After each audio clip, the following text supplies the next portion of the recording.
hanyuma barabyose turashima ko dushimira inshuti n'abavandimwe abashije kwitabira kuza kudufasha mu gikorwa cy'umudugudu kubwo kubakira umubyeyi wacu kubw'inzu yari hari itari yuzuye neza twabasha gusana hanyuma tugashimira ibyo babashe ubwitange babashije kuza gutanga hano kubijyanye n'abone gukaraba kurwanya umwanda ibijyanye gahunda yo gufasha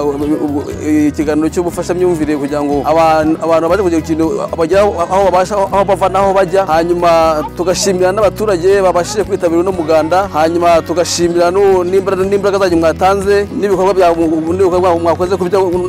mwakoze ku butunzi bwanyu kabibonye ibyo mwakoze mwagiye kuzana amazi mwateruye ibiti genda turebe bashimira hanyuma gusa tukaza gusoza tubashimira ariko dusaba ko n'ubutaha ko mwazaza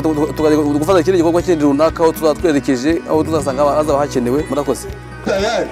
tugomba kuba intore zisobanura in Rwanda, so happy.